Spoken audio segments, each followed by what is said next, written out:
audio alive. There it is.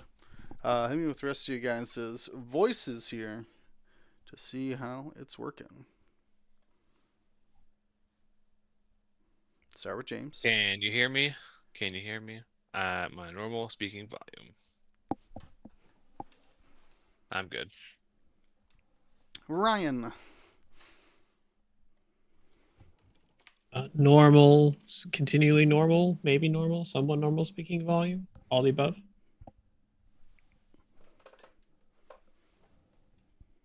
Marcel. As long as that was good.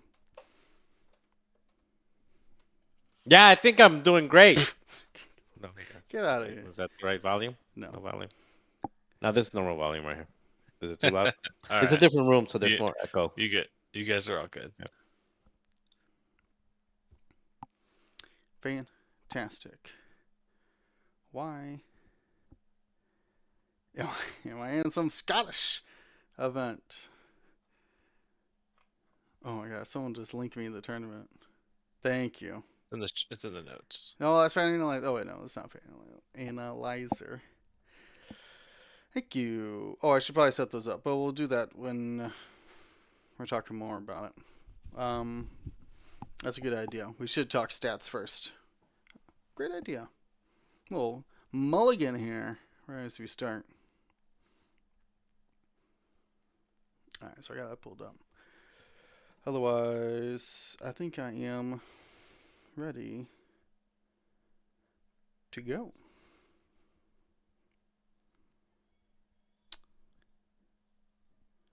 Maybe. I got these things up. Oh, no, put.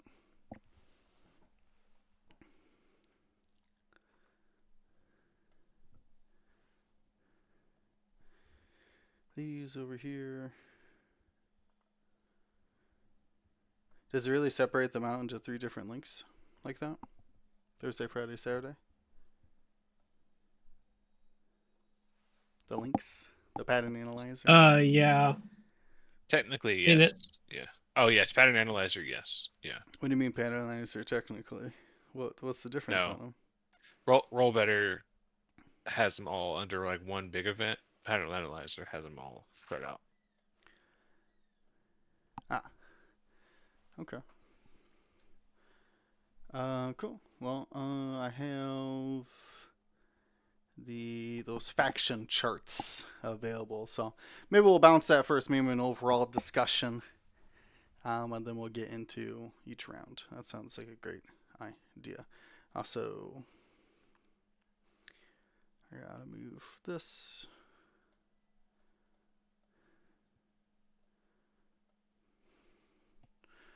Alright, fantastic. Let me stop doing this. I'm around the intro.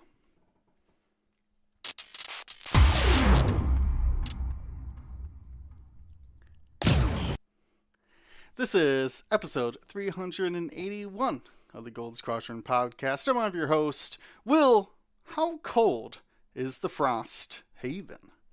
William Hegwood. So I got too much Frost Haven on the mind. It's not even sure who I am anymore. Just shaping bones and banning spears, I guess. Anyways, tonight I'm joined by Marcel, not the world champion, Manzano. Is that an Elder Scrolls thing? You took a crit to the knee. Is that what you're trying to say? No, your Frosthaven, is that like Elder Scrolls thing or something? No, that's a Gloomhaven reference. Oh, you're still on that. Okay, gotcha. No, there's something new that I'm testing out. Can't talk about it, but Okay. I can say that it's new and I'm testing it. That's about it. No other words can be uttered. Figure that out yourself. Anyways, we have Ryan, Mania Weekend Fun Times, Staniszewski. It was WrestleMania weekend. Lots of wrestling, lots of fun, lots of pure entertainment. Is he still flipped, or did he redeem himself? Who? Well, it's hard to see him. Oh, yeah. No, he's definitely still bad guy. Oh, okay. All right. Fair enough. That's all I know. That's my wrestling headlines is that Cena flipped, and I don't know why or how or when's he coming back. So, exciting stuff. We also have James on the move, Ritter. Yeah, I just finished up my move. So I am still unpacking boxes. So Oh. thankfully everything went smoothly. Well, looks like you got plenty of space in the hangar there. Unpacked your X-wing. So Yep, X-Wing first. Yep. That's a joke for our visual-only listeners, as we do stream on Twitch every Monday here, these podcasts. But you know who brings us these podcast episodes and our world's coverage is those beautiful GSP Patreons. They're our largest group of supporters. Their financial assistance gets us out to these events, keeps the lights on, as we say, and those supporters not only get exclusive channels on our Discord, they also get shareable art from our past projects. So you can check out all of that on patreon.com/Gold Squadron. So today we are looking at some worlds. Recently attended the World Championship. It was an amazing time. I think everyone had so much fun. And we got to play a bunch of X-Wing and watch a bunch of X-Wing for the stream. We did a quick recap of our play. Last podcast, we talked to Alex Davey about his experience at Worlds and got to talk to him about just X-Wing in general.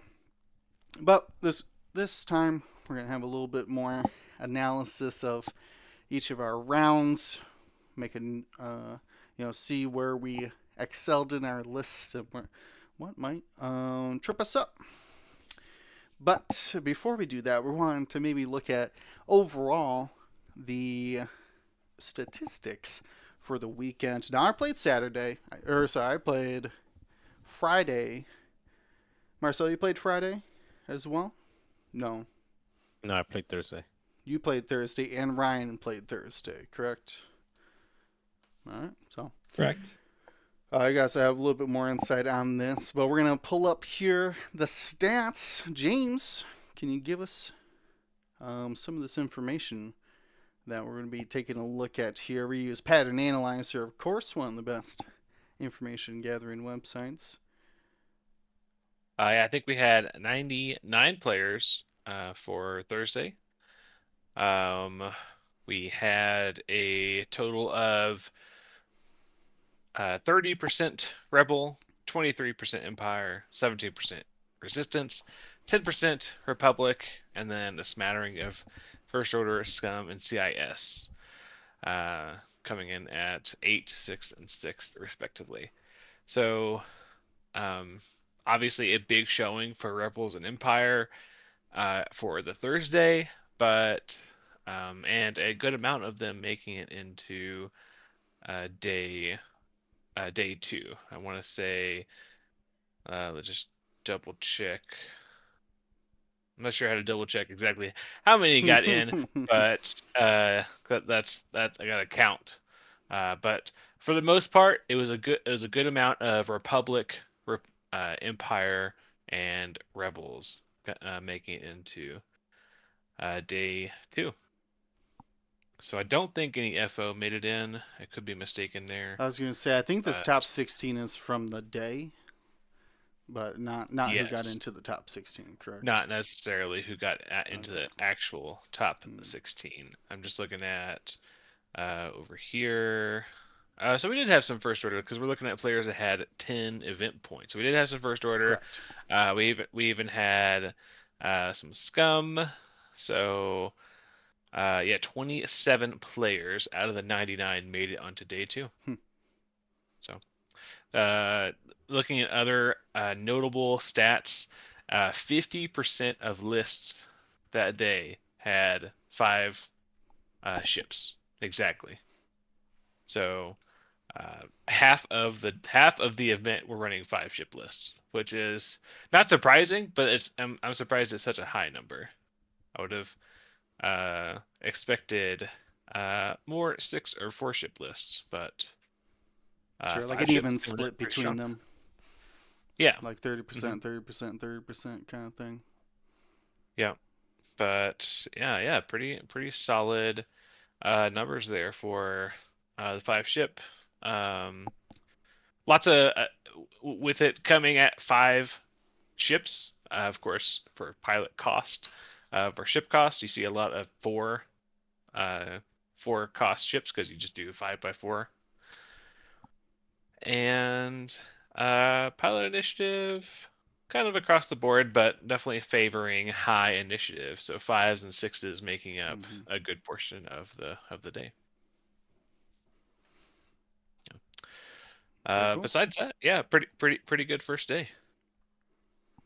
And then, Yeah. of course, if we want to look at rankings, we did see we had for the ladder, we had Duncan Howard and Louis making the only undefeateds that day. Yep, flying Rebels and Empire respectively. Yep. No big surprise there. Yep. Turns out Rebels and Empire still pretty good. Still pretty good. All right. Let's look at how's that different from Friday? I think I pulled it up right here. Yeah. How's that different from Friday? Yeah. Let's see if there's any major differences here. Still high Rebel, even more Rebel than there was on than there was on Thursday, somehow. And total players, I think, was 97 players for Friday, so right about the same number. We had a resistance came out pretty strong as far as performance. They had a very good rate getting into day 2, and squad size even more 5 ship lists at 62%. Looking at pilot cost, same, actually a little bit lower at 4.3 versus 4.5 average, and even more leaning into initiative 5 and initiative 6 ships. So even higher aces. But yeah, and then looking at performance for that day, for the undefeated, it was Elijah Tribley and Fawn Langalon.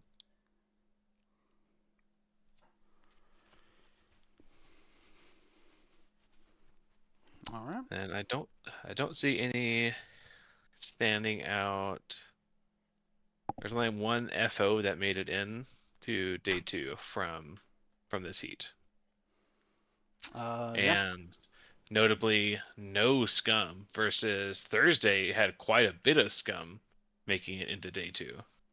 So all the scum that made it into day 2 came from heat 1, which is pretty interesting. Interesting. So a lot of scum on Thursday, a lot of quality resistance showing up on Friday. Exactly, because they even had less numbers on Friday compared to Thursday, but they did so well. I see that. Almost all of them made it into day 2. I think there was only 2, 3, 4, 5. Yeah, 5 out of 13 that didn't make it. So impressive. Interesting. Okay. Very cool. Then I guess we'll take a look at how is it? I guess does it different when we mash them together? I forget how. Explain how this last one works. Then is this combining everybody together? Is it just the people who entered the top 16?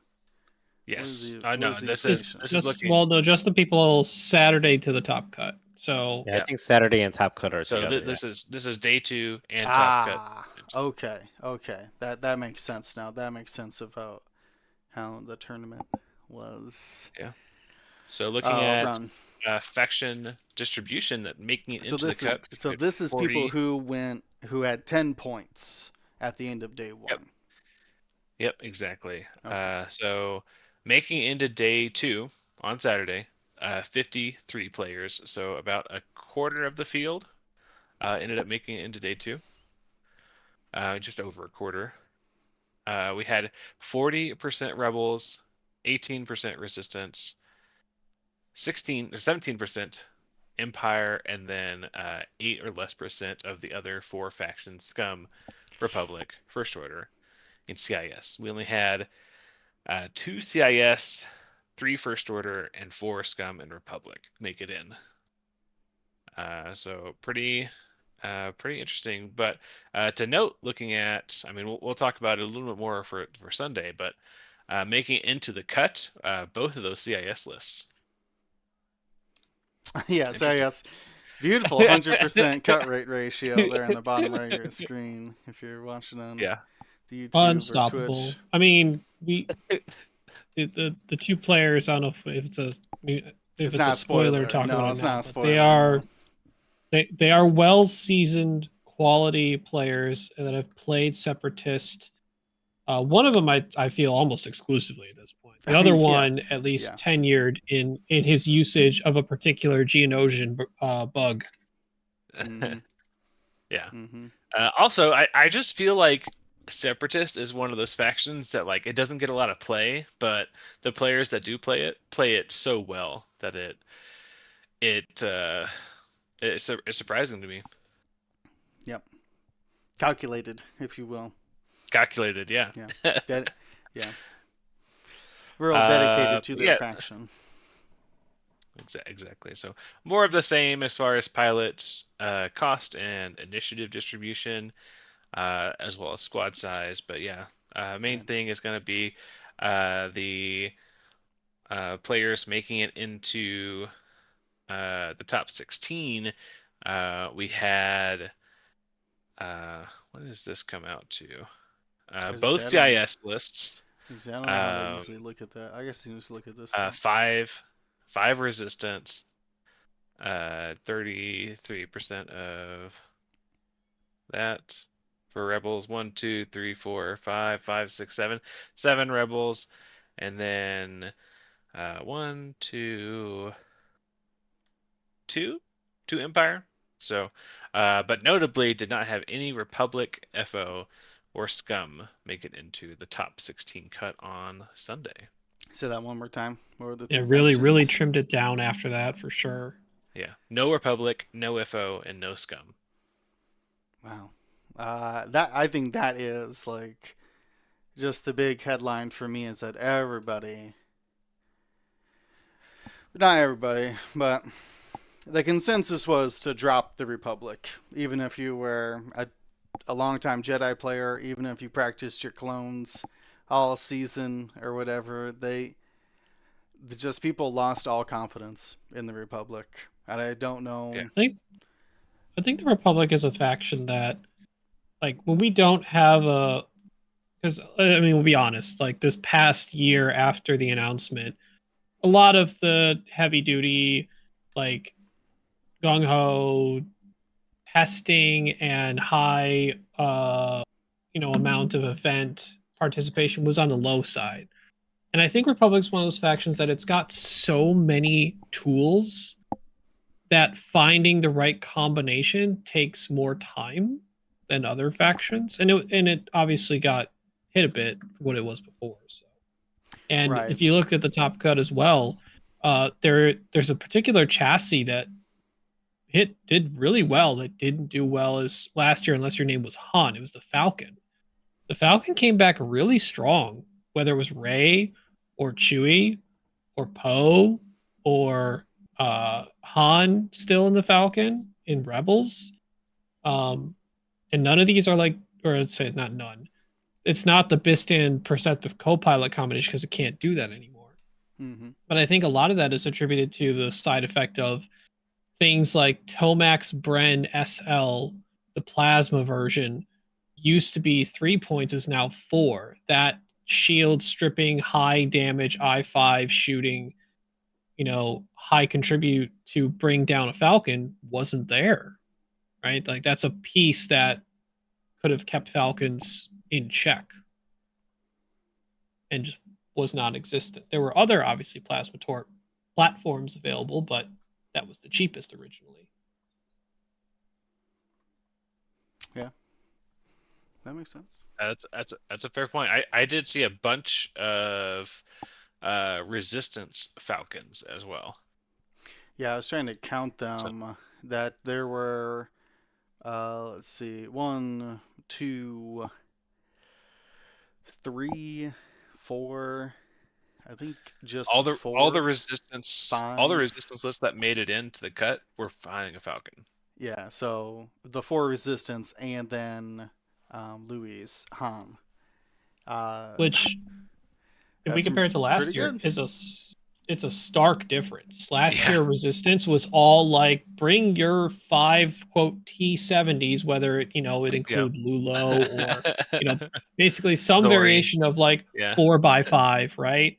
But this Yeah. year was like, you bring the Rays or the Chewies or the Faux Falcons, and they performed well. Yeah, I'm not really Yeah. sure what changed. I mean, I from what I understood, the resistance didn't get any buffs. In fact, they got penalties. Elo lost some loadout. I'm trying to think if they even got any other. Like, No, was the there any loadout other basically- difference? Any The buffs? loadout they came got? down on most of I think the 3 main, and this was even before Last Worlds. Loadout came down on Elo, Jess, and Lulo at the Mhm. same time Endor came out last that's year. what. You That's remember what a it lot of was. that. Right, Oh, right. and Zori Okay. did too. Yeah, so a Mhm. lot of the things that got hit in Resistance were loadout based. Well, everything was loadout based. I don't think anything that was Right. adjusted was squad build total, because that's where Han Falcon also got hit with the loadout, right? Like, can't bring Bistan and Percent of Co-Pilot combo. Mhm. So Interesting. Yeah, strange how that works itself out.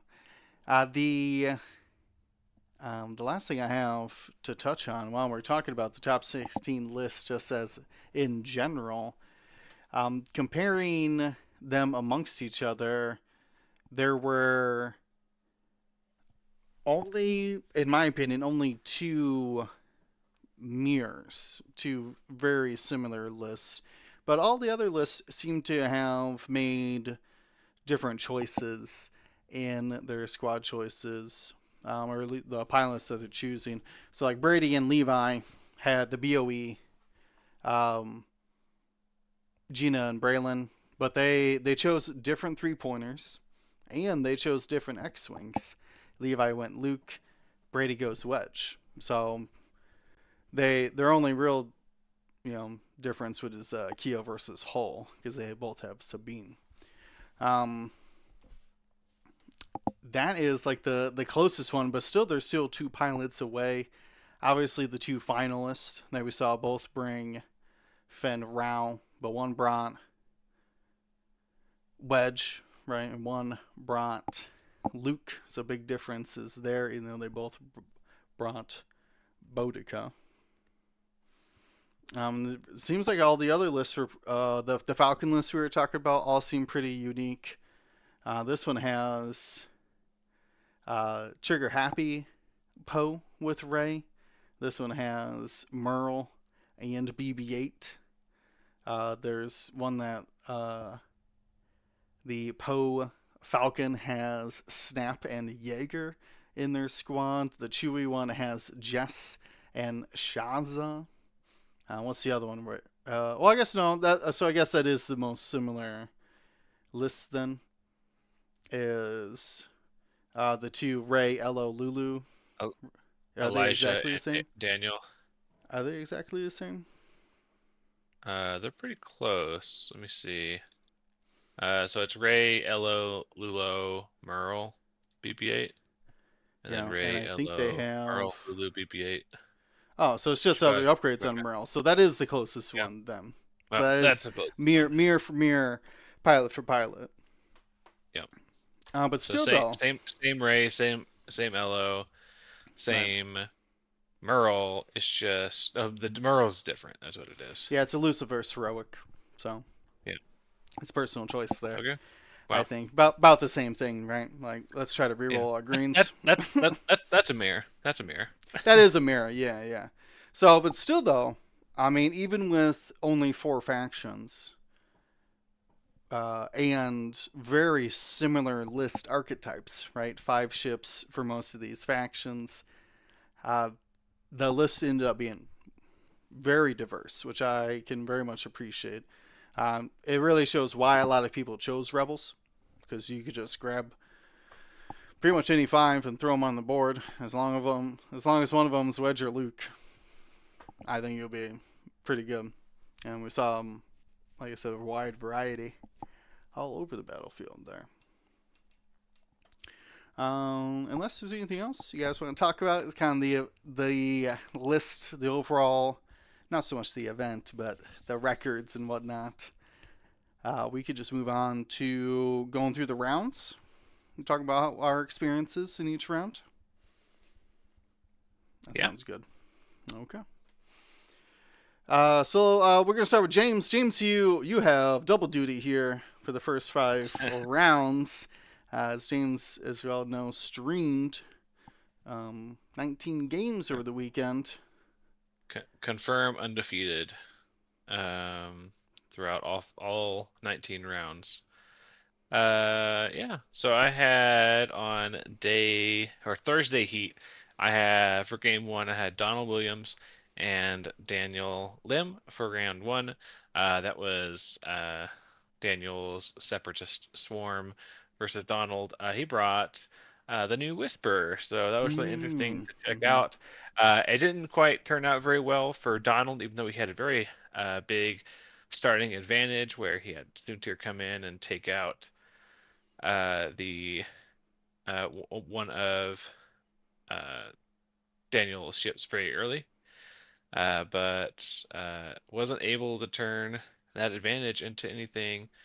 Sorry, I'm thinking about the wrong game. But yeah, this was Daniel with his Tri-Fighters facing off against Donald and his TIE Phantom. Whisper Merrick, yeah. And Bombers, Whisper Merrick Bombers. So, yes, that's right. This was the game that you and I watched as well. So we did see Deathfire do a lot of damage. Ended up not having a great start, but ended up doing a ton of damage. I think he did like 8 or 9 damage with bombs that game. Sounds like Deathfire against Separatist. Yeah. Yeah, sounds like Deathfire against Separatist. So unfortunately, Donald was not able to claw it back. There were just too many numbers, and Whisper was not able to do enough. But that was a good game though. I'm really happy to say that one. And then leave the endings out, man. You gotta give them a little tease for the YouTube videos. Oh yeah. The next one was much more, in my opinion, exciting.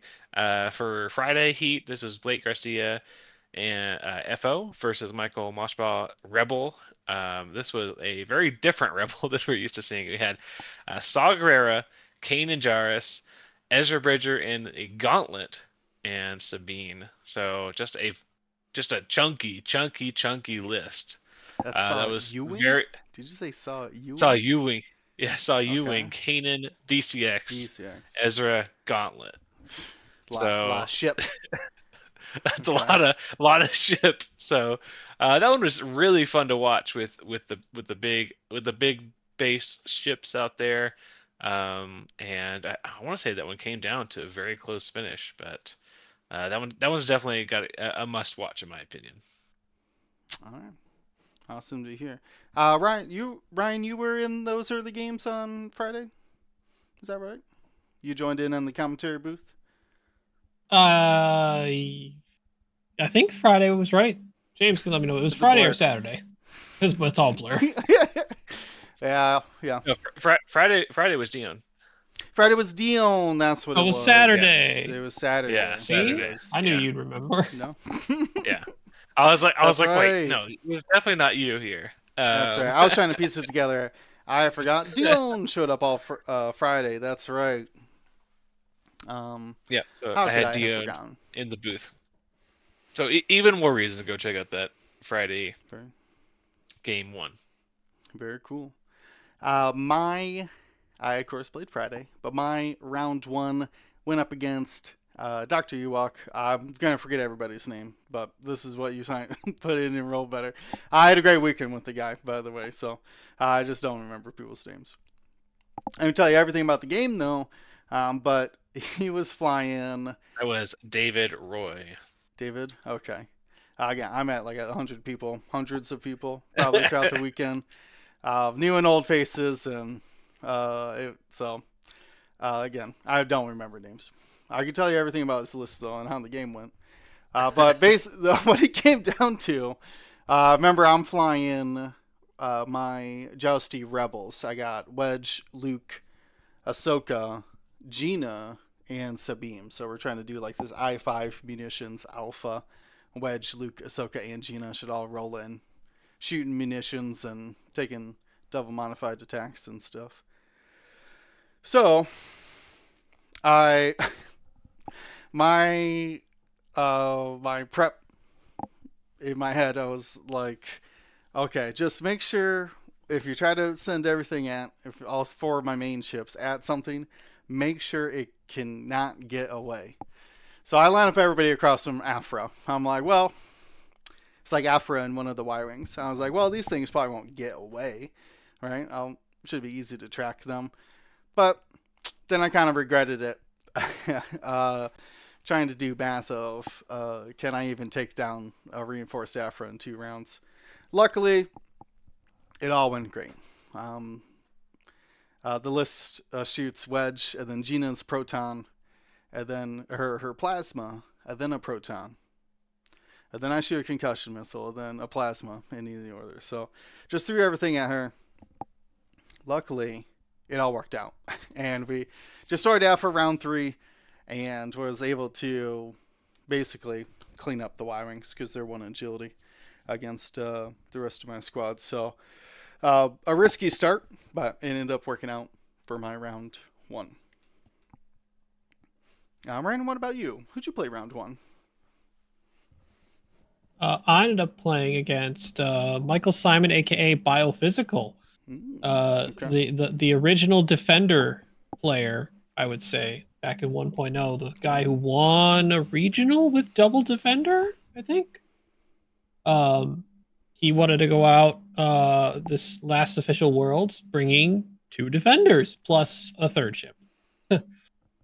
Which for me, when I brought my Goron list, I was like, okay, what again was the scenario?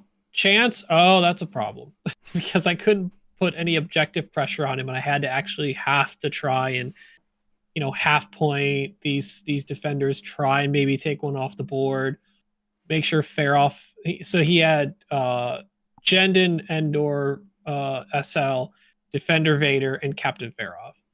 So I just tried to corral what I could. Unfortunately, I made it close. I made it a lot closer than I think I would normally end up making that type of matchup, because without assault or scramble or salvage, without any way to build up objective pressure with my ship advantage, having to actually try and defeat his ships was pretty tough. And he's a very experienced defender player. Very good job on being patient, when to pounce, what to pounce on, taking advantage of some of the mid-game advantage they have with those 4Ks, or varying other options that they're making him as unpredictable as he can, even though they're normally a pretty predictable ship. So I unfortunately lost that matchup. Great game though, and I gave myself a shot in the last round of combat to have a chance to actually win the game, but we couldn't do it. Close. What about you, Marcel? Who'd you play round 1? Eric. I played a Luke, Wedge, Boudica, Pole, and Keel, which I think is Paul's list of choice or similar to. Mm-hmm. Yeah, I think my list was generally built well. By the way, I flew Goran, Countdown, Feroff, Scimitar 1, and 2 generic Black Squadron Aces. And my list was built to deal with with Rebel pretty well. I don't remember how this one went because I was operating on like 3 hours of sleep day one. I won, so I know that much. But yeah, no, I don't remember much about this game other than I won. And I do remember that in my first 3 matches I self bumped 12 times. So there was 12 self bumps because I counted them in the first 3 games. So yeah, not the best X-Wing. Sure. Why is your Goran list good against Rebels? What part of it is good against Rebels? Well, it's good against Rebels, especially Luke Wedge. One, because Wedge only has one target to put that target lock for that double-modded torpedo, which is Goran. If you don't get Goran, Countdown's going to laugh at it. And then the other 4 ships are just going to get it knocked off. Goran's going to take that off and give him an evade. So it does well. The only ones that it kind of struggles with is with Bodica and Fenn Rau because of the Beskar reinforced plating, which allows them to, kind of neuter Scimitar 1's initial shot. But I can usually burn their charge in that first engagement if they give me one of those. Yeah, it just happens to do pretty well against them. I think 6 ships. And Luke and Wedge ultimately are just 2 agility X-Wings, and they don't stand up to 6 shots. Even the TIE fighters with their 2 dice tend to sneak Who's damage your in. 6th ship? You said TIE fighters, 2 Scimitar, TIE fighters, Countdown. 1, Countdown, Goran, and Feroff. Feroff, that's right. Yeah, and Feroff and Countdown That's both right, have Ruthless to be able to just use the black squadrons as pin cushions. Yeah. All right. Very cool. Mm-hmm. Let's go back to James. We're looking at round 2. Who do we have on stream? Yeah, let's take a look. For the Thursday, we had Louis and Alex Davey. So of course, that one was a really fun one to watch. Louis had the Han Solo, Wedge, Luke Keo, so he had the 4-ship Rebel, which was pretty rare throughout the event. And this one did go Biston Bays, so it was doing their best impression of Biston Perceptive out there. We had, and then of course we saw Alex get very aggressive with his Fenn Rau and lose it in that first engagement, but it was really fun to see Alex on stream. And then on Friday, definitely a fun one to check out. Friday, we had John Gardner and Chuck Stocky, and that one was Galactic Empire. We saw Jindin, a 4-ship Empire, Jindin, Vader, Scourge, and Feroff. And John was bringing Republic. He even brought a Rick Ali, so that one was really fun to see. It was a good little salad of Republic, no duplicate ships. So that one's really fun to watch as well. Nice. Let me scroll down. So wait, that was both of them? I was facing off. Yep. Trying to prepare my next list here. All right. So, my round 2 against Lumber Chuck was very scary. He put down 4 X-Wings and Hull Oakland, the APT Y-Wing, basically just in the center of the board. Like, I think we were playing chance. Does it say? Does it say in my bet right here? You guys all played the same scenarios. It's assault. We all, yes. That's right. I actually knew that, but I didn't know how it would actually affect any of my choices during the event. But it turns out I play the exact same way, so could not leverage information about. Turns out every game is Savage Mission for old William. Yeah, I'm out there shooting missiles, so I don't care what the stereo is. But anyways, yeah, set up these 4 X-Wings in the middle. I was very scared of that. I deployed everybody on the outside and just sent Gina down the middle. I was like, you gotta hit a bullseye on 5 ships. So that was very scary, but we traded well. The high initiative there of my 5s versus their Garvin and Jack being only 4 really saved me. I got to initiative kill a couple of those ships. I think we essentially initiative killed a ship every round until we won the game. Was that customized or standard Jack? These were boys, all the boys, but it had Corrin Horn shooting mag pulse missiles was the big thing. And then Wedge. Did you see no Luke. no Luke in the there. Jack blow up? Yeah, we we did the classic like 3 forward, where like go fast turn 1, and the next turn just 1 forward.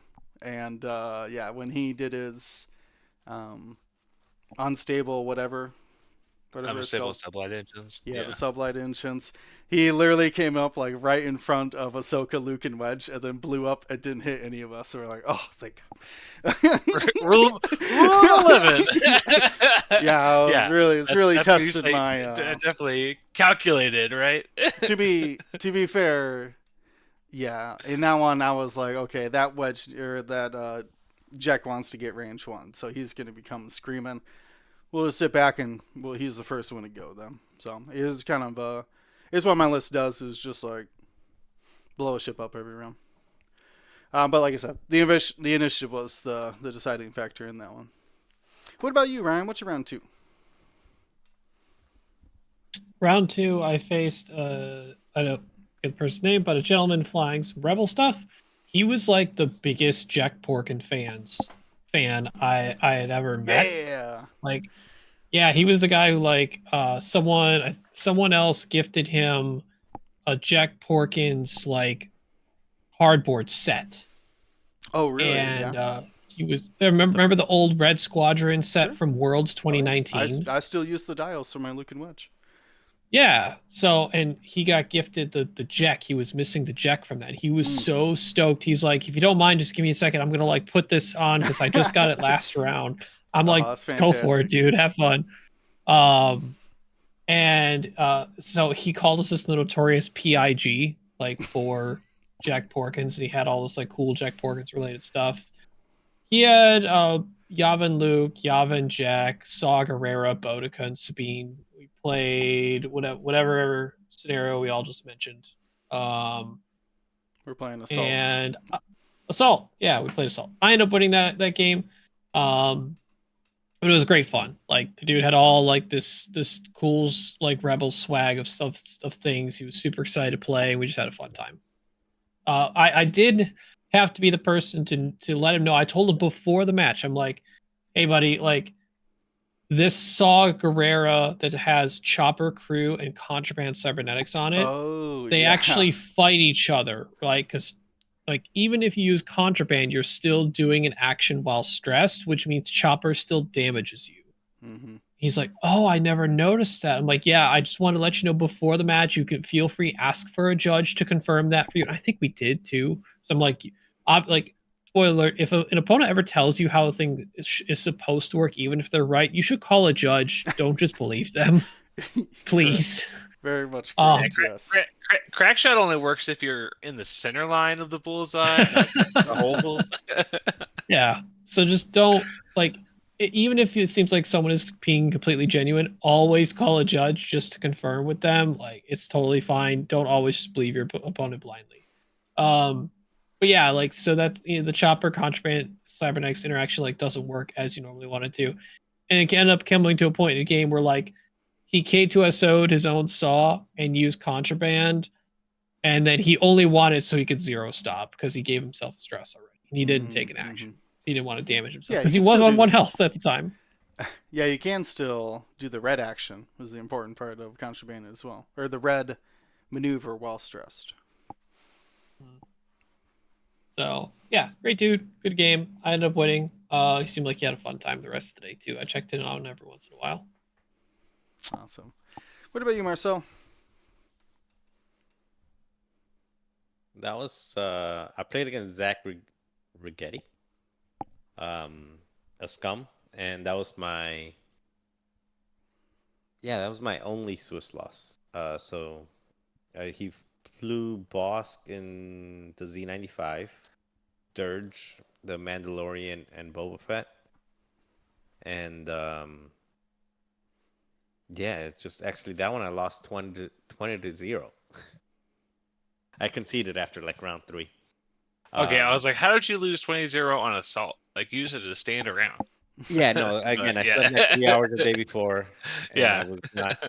I was not having it. And then like round 2, the first round of engagement, I put the torpedo, and I put 5 out of my 6 shots into a Mandalorian that did not have any focuses or evades. He took a target lock and did a total of 1 shield.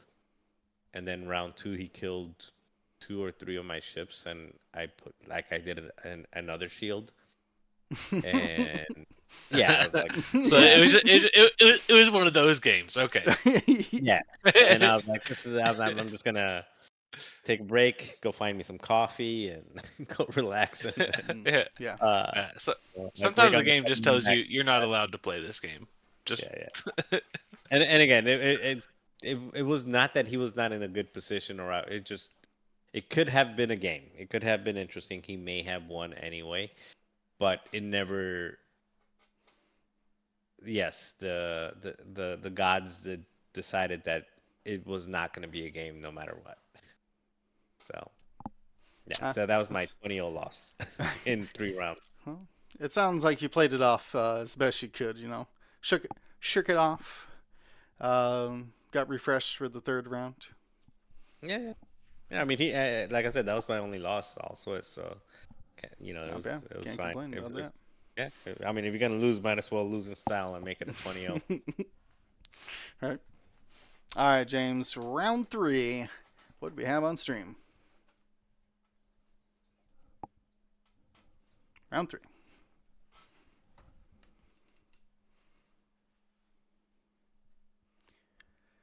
We can't hear you. You might be trying to talk to us, but I was trying to talk to you, but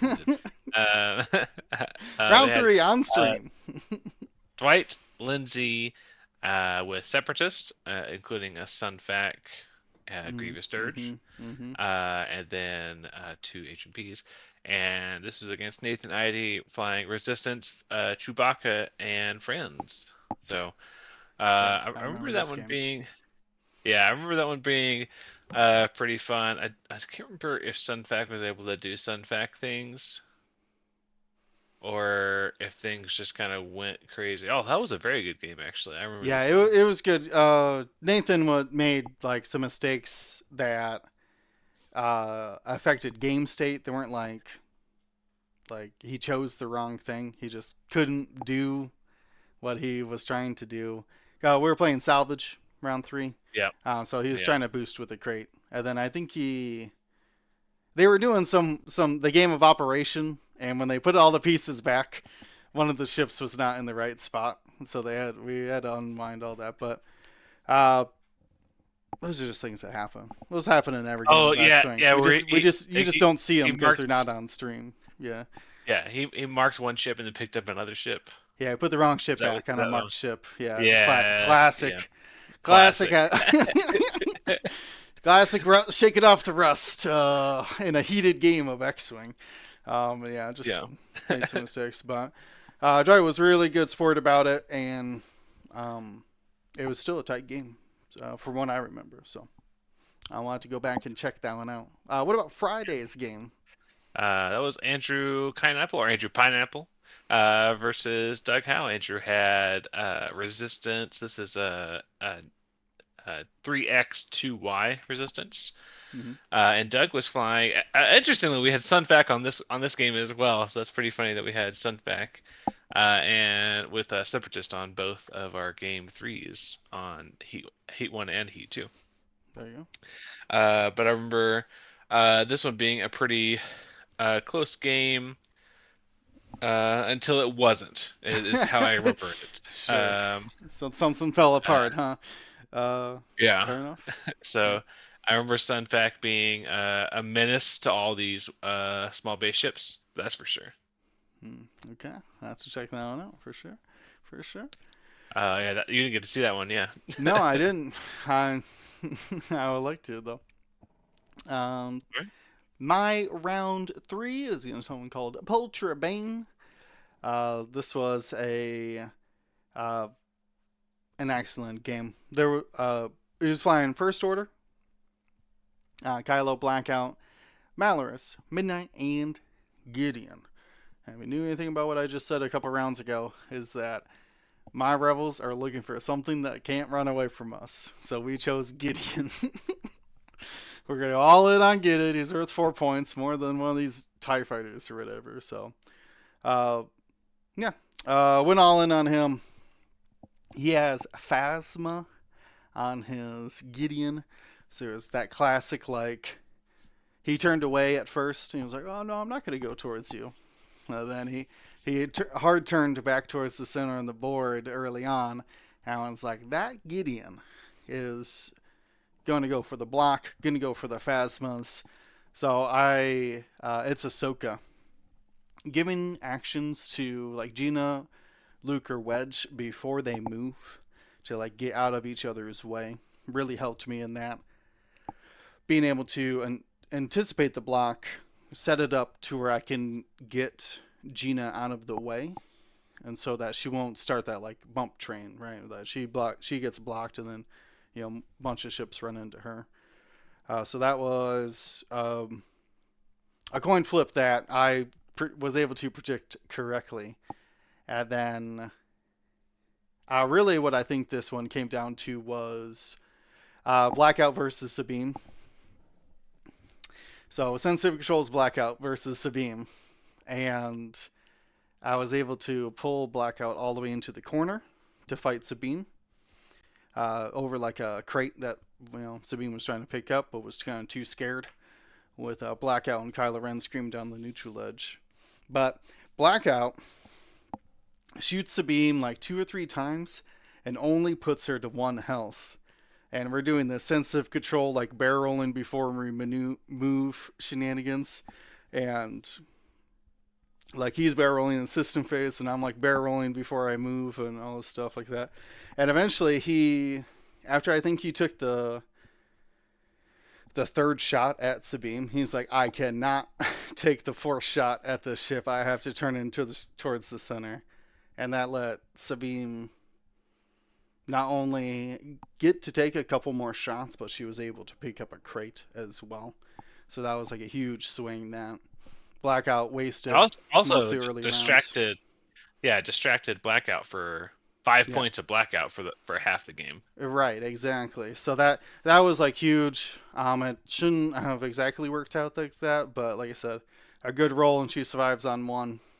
And great game overall. Just very tactical. Wasn't sure what to think about going up against the First Order with their jamming and stuff, but like I said, just take one of their pieces off the board was my rebel strategy. See how effective they are with 1 less ship. Ryan, what about you? How's your round 3? Round 3, I got paired up against a buddy of mine, Matt. He was playing Scum 4-ship, 3 I-6 things being Han, Falcon, Fen Rao, and Dengar with Lee Mackay. And that was another tight game. He definitely flexed that I mean, there's not much of a disadvantage you need against the Goron list. Like everything's it's I4 lower, being Goron the I4 and everything else is lower generally. But I think I did a pretty decent job of, threatening Fen Rao and Dengar and flexing to the different areas I needed to try and pin something down. I had one opportunity to get Fen. It just didn't. I didn't fully get the damage I needed to out of Scimitar 1's proton torpedo, and I missed the potential block on him the turn after that would have disallowed him because he brought burnout thrusters and he slammed away past me. So missed out on that. It probably would have been a good snowball effect into the game because I had other shots around him that could have gotten him in a pretty rough spot. Yeah, tight game overall. He ended up beating me, and I think he continued on to. I think we both ended up having the same record at the end of the day. I don't think either of us made Saturday. We had a great time. Just a bunch of buds playing X Wing. Awesome to hear. Marcel, how's your round 3 go? That was against Combination Bean. It looks like I played against CIS. I don't remember this one. This must have been That before was the... a Kate Diner. Or Okay, Diener. got it. Zam, General Grievous, DGS, Iron Assembler, and DFS 081. And to be quite honest, I don't remember a whole lot about this particular game. I think most of my day one games were really close. So my assumption is that it probably was like a 1 or 2 point. I mean, I won it, but I think it was like a 1 or 2 point win. So I don't, yeah, I don't remember a lot about it. Okay. I mean, I'm trying to be honest. Like, I was completely in a, like, in I a don't state. remember. Yes, I was, it was like all muscle memory. Hey, you know what? But Some- yeah, I don't remember. I'm sorry. That's okay. That's okay. You played a lot of games, so I don't blame you. Let's keep going then with round 4. We're almost out of our first day of Swiss here. Yeah. Round 4 on Thursday was Joel Springle versus Robin Sather. This was Scramble the Transmissions for everybody. Joel was flying Republic, had 4 arcs and a X. So I really wanted to catch this one on stream because one of my locals when I was in England loved playing 4 arcs, so I just had to see it. And Robin was flying 4-ship FO, including an Agent Tyranny. So Tyranny obviously singled out Sinker in this case. And it worked pretty well for a little bit, but man, after Tyranny went down and she went down quick, it was kind of. This one wasn't a blowout, but it was a tough game for Robin. Those arcs were a little bit too much to handle. Yeah, they had some good decisions, but man, at some point, you have to watch it back. Maybe you could see something that we missed and that Robin. It was missed cool to see in it. Tyranny. We did see Tyranny. Oh, we just What saw about Tyranny. Friday? Then? Friday was Kyle Meidel versus Austin. Kyle had 4-ship resistance, so that's Trigger Happy Poe and Ray with Nimi and BB-8. And Austin was flying CIS with Cad Dirge, Grievous, and a couple of droids. That one was pretty good from what I remember. It started pretty slow, and this is a bad one too. Ray ended up having some tough decisions to make, and she chose the wrong 50-50, and it went buckets up because that was so hard. That was a hard one. So definitely watch that one back. Yeah. So both of our game 4s, good learning lessons for each of the players. But yeah, I remember this one. I was so sad the whole time. I was like, "No, Ray, no, not that way." But yeah. All right. So my round 4 against Brady McCoy. He was one of the top 16 players. He was flying the BOEs, Wedge, Gina, Braylon, and Hull with Sabine. This one was very close. Oh, thank you. This one was a very close game. My nerves are getting to me as both of us were looking for that 4th win of the day to guarantee our spot. So not everything. Not that like our whole Saturday was on the line, but it would be nice to secure Saturday here in this game. I think it came down to just a couple dice rolls. And then I remember at one point, there's a lot of road in that between his Gina, his wedge, and things like that. And oh no, that was a Luke. That was a Luke the next day. I don't remember how this game ended up. I'm trying to think now. Oh, that's right, because they had the two B wings and they kept barrel rolling and gaining their stress and stuff like that. That's right. I was just able to take down one of the B wings before Gina did too many proton torpedoes, and then essentially the other B wing and Y wing fell to that. Just focused on the low agility ships and had a good engagement, knowing that the B wings were trying to they were like tied together essentially. So he put, that's right, I remember now, because he put his Braylon in like a neutral edge. And I was like, well, no thanks, and put all my other I-5s on the opposite side of the board.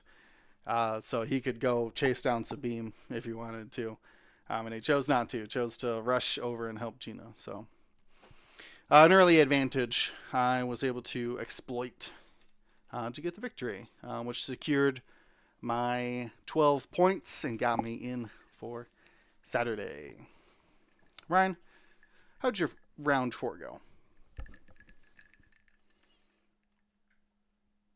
My round 4 ended up facing my captain who recently drafted me for NCX, Obi-Wan. He was flying Imperial Aces plus a Black Squadron Ace. So Endor Jendon, Vader, Endor Soontir Fel. And I was able to just kind of control some objectives very well. We played Scramble, which theoretically in most people's mind like has advantage of the I6s, but because I got to place my objective second, I was able to, he put one on my board edge side and I just made the triangle on his side and said, I'm going to come to this area. And if you come into this area, you're fighting more of my stuff versus if you normally make the diagonal spread of the objectives. So that was a pretty good advantage on my part that I gained by having second player in turn 0. And then just, he had to try and work his way around and try and fight what he could. He ended up accidentally rocking his Soontir, and I just kind of snowballed it from there. But we had a good time. He was definitely having a few drinks by that point, since by that time both of us were 1 and 2, so we're knocked out of being able to go on to Saturday. So it was just trying to enjoy the rest of the day playing X-Wing. Right on. Marcel, what do you remember about round 4?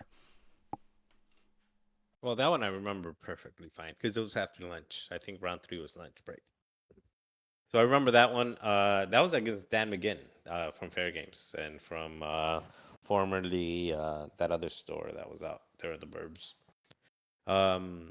Yeah, so he was flying a monstrosity that Joel Springle made. Snaggletooth, for those of you that know him online, which is 4 arcs, and he had slider. I think Joel had something a little bit different. I think Joel had boost, but it's Jag, Oddball, Wolf, and Sinker. And I had no business winning that one. Yeah, so I ended up winning that one. And what scenario was it? Round 4 was the last scenario, which was Scramble. We were pressing buttons. Okay. I don't know what I was doing, but I had zero business winning that game. And yeah, actually, I won it. I won it pretty handedly, pretty solidly. Like it did end up kind of turning into a one-sided match. However, I talked to Dan later and after the match, and he just made a tactical decision that was not the right call. Like he tried to go too far with 2 of his arcs and then like come up in the rear versus bringing them straight into the center of the board round 2. and start taking advantage of like the veteran turret gunners, Yeah. tail gunners. Yeah, the veteran tail gunners.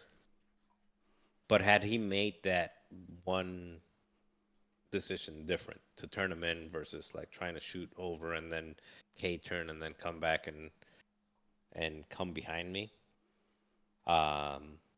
he would have won that match, and he would have won that match in the same fashion, like pretty one-sided. Yeah, this is a terrible list. I hate that list. I don't ever. I hope think the difference you it win. sounds like is that Joel brought custom oddball with swarm tactics, whereas it sounds like And this guy act, had yeah. brought a Born for this V95. oddball and a 2.C95. Well, yeah. from a list building perspective, yeah. But from a just facing 4 arcs perspective, Yeah, it's the Yeah, I hate- the trick is that if you didn't catch the stream game is Sinker gives rerolls and he's got Kit Fisto to give and evade to a Born for this ship. So which I think he had axe, right? The Joel. yeah, Joel had axe so he could He could focus for give his it to- barrage and then get a he gives dress the evade. Yeah. Exactly. And he would Yeah, bump him up I- to I5 as well with oddball. I like the Yeah, swarm right. tactics. Make sure this never makes it into XLVA, please. Okay. There's no reason to have 4 Arc 170s. You could have plus 5. ship. You could have Wait, 5 in no, XWA. Oh yeah, but they're generics. Yeah, that's different. Well, one could be a lat. Does that Still mean anything? very much 5 arcs. Anyway, I don't like it. It's not fun. I hate it. I love Dan. I hate the list.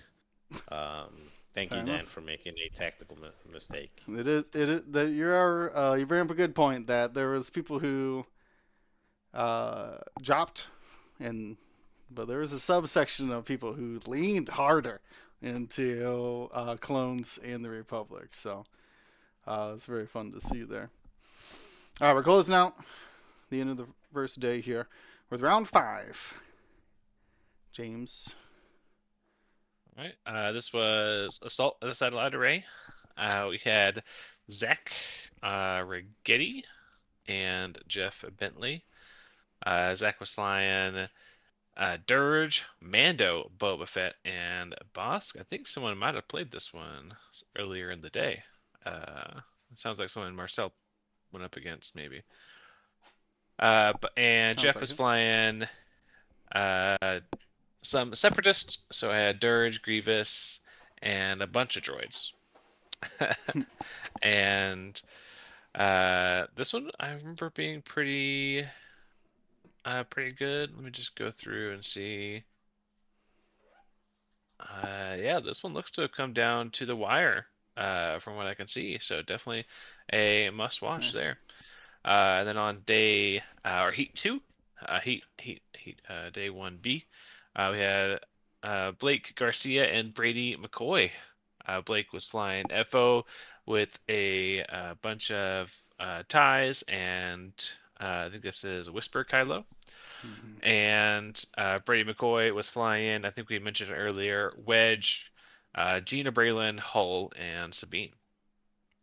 And from what I remember, this one was also pretty good. I think this one ended up being a little bit of it came down to the wire as well. So definitely another must watch, especially Brady was a great player. Yeah, both throughout of the those event. games were bubble matches, 3-1s. Yeah. So I had to Yep. win. I think the Yeah. previous day we got a 2-1-1. Someone who had to win. Someone who couldn't handshake into Saturday. Yeah, that was. I want to say they didn't end up winning it, the one that needed it. But yeah, because of the tournament structure, bubble matches, if you're aware of what those are, weren't really a thing. So, Yeah, but there was a lot I did of like the tournament structure overall, though. A lot of handshakes at the on round 5. right. And that's we were doing some math on the analysis of that, and it definitely stretched the number of people that made it into the Saturday.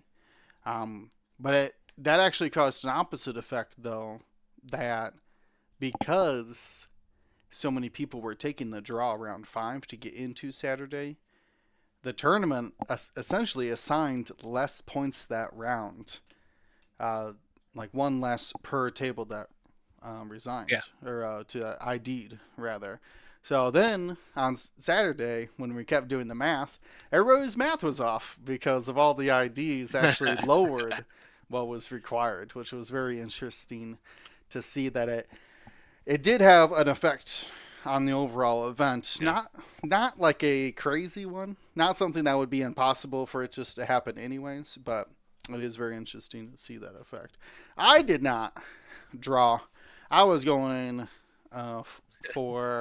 I was playing for Sunday then, right? At that Yep. point. Playing for Saturday or playing for Sunday? I got fourth win, and I was like, we're playing for Sunday then. Let's go.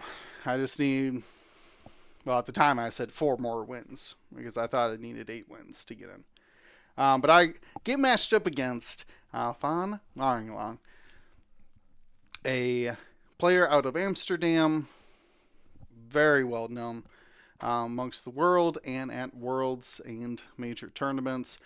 I played him a couple times online. We actually had a heated match. Not like heated like angry, but like it was very high stakes, high tactical game at a previous Worlds. So we kind of knew how to play each other. But this one, he just had all the tools. His Fawn ended up being a finalist. And the swarm tactics into Kyo to shoot the mag pulse, just shut down my Gina. She really didn't have an answer for it, and I didn't have the best engagement into his ships. Kind of split my fire everywhere. The best part about it was the highlight, anyways. Interaction was, so we're in that round 4 scrum, right? And his hull is trying to come in and trying to torp my wedge. And I was like, well, it's not going to happen because I'm going to shoot Wedge's torp at you and Luke's torp and anything else I can muster to get shots onto this hull to destroy him before he APTs my wedge. So I thought I was in a good position, but his Fen Rao moves in a crazy way and then boosts and barely catches his hull with swarm tactics. So now I'm like, oh no, now I can't stop the torp. I was like, well, we'll still take the shot. I'll still torp into him. Maybe we'll get like, crit chain, and we'll figure out how to get the extra damage onto this Y-Wing. The crit I pull is the ion crit off of Wedge's advanced proton torpedo. So Hull still loses the lock, even though he fired at I6. So that kept me in the game, but not for very much longer. Like I said, just had more tools, the fangs. I just could not do anything about. So, end of the day, 4-1. I'm very proud of it still. Ryan, how was your round 5? Round 5, I faced a Rebelist, a Luke Wedge, Ahsoka A-Wing, Tycho A-Wing, and Sabine. Very tight game. I think scoring was a little bit on the slower side, and it was a little bit of back and forth. I just eked it out at the end, so finished out the day officially at that would be 3-2. Yeah, 3-2. Fun overall day of X-Wing. Fantastic. What about you, Marcel? How'd your day end up in the last round? Before I even walked to the table, I was walking and I played. It was Paul Johnson from New Zealand, and it's over, so I can talk collusion now. But Yeah, they're so not going to I strip didn't you even from your top 4, by the way. Yeah, I was walking, and then before I even got to the table, I saw Paul from there just like shaking his head really big and going like this, and I was like, yeah, sure. Like, who am I to deny you a Saturday? I do think I would have denied him Saturday though. I feel again, I lost against Fan, I get it, but I feel super comfortable against Rebel, and that's what he was flying. He had Wedge, Mhm. Luke, Ahsoka, Bodica, and Sabine, and Sure. then yeah, like that's a pretty that's a matchup that I win maybe 90% of the time, but I also did not want to play anymore. So when he was shaking his head and he was smiling and he was happy, I was like, yeah, I'm happy too. Let's go play Saturday. Okay. Well, count it. Count it as a win. 3-1-1. Takes the ID into Saturday. Um, which, like, as I was saying before, very common. A lot of people wanted that Saturday guaranteed. So they didn't want to go find a side event or get a partner for doubles. Just want to play in the main event. Very reasonable. Which brings us then to that Saturday, which is technically round 6, which is going to confuse me following it. But so now, this is the day where Ryan was streaming with you. James, is that correct? Now the timelines have merged. Yeah, I can't remember who did the first part of the day. Oh, that was Kuba. Andrew Yeah, Kuba. Yep. From the 312 podcast. Shout out to 312. Nick Yep, and Andrew that's and right. the 312 podcast. Go check out their That's right. reports as well. So we had Michael Simon, which I think Ryan, I think you said you faced off against them earlier Yes. in the event. Yeah, this is the or double defender fair off. And yeah. I thought it was going to be a great game. It ended up going down in a mess of a game, but was very explosive. I'll say that. Very explosive game. Awesome. Definitely an interesting one to check out. So that was Michael Simon and Alex Foles. Alex was flying. Resistance had 2 X-wings, 2 Y-wings, and an A-wing. So definitely want to check out because man, if you want to see how to dissect a list, that one that's a good one. All right, for my round 6, we talked about it a little bit already, but I got faced up against Joel and his 4 arcs and axe. This one scared me. I saw it played on stream. I didn't know what exactly to do against other than just shoot it with torps. And in that one, Gina's plasma into proton onto sinker. Oh, that was a chef's kiss of it. I think like Wedge knocked off a shield and like stripped the evade from the Born for This carrier, and then just that plasma into proton. I got like max results on it, and it just lit that sinker up. And I think like Luke destroyed it in like the 4th shot. I don't think Sabine my Ahsoka even got a chance to shoot at it. So if you could imagine, that was a big swing taking it down a 5-point ship in the opening round of shots. So, and basically after that, it was just dismantling arcs with the higher initiative ships that I had. So, a scary joust, but again, another. I brought the Rebel missiles to joust, so we needed that firepower for the match. Marcel, your round 6. Yeah, played against Casey, who was flying Luke, Wedge, Chopper, and Bodica, so a 4-ship list. I won it 22-19. I just checked to see the score, what it was. This was a close match, and it was also the match that knocked me out with so this is similar to the list that Diyun was playing at LVO, and LVO Diyun knocked me out of the cut with this.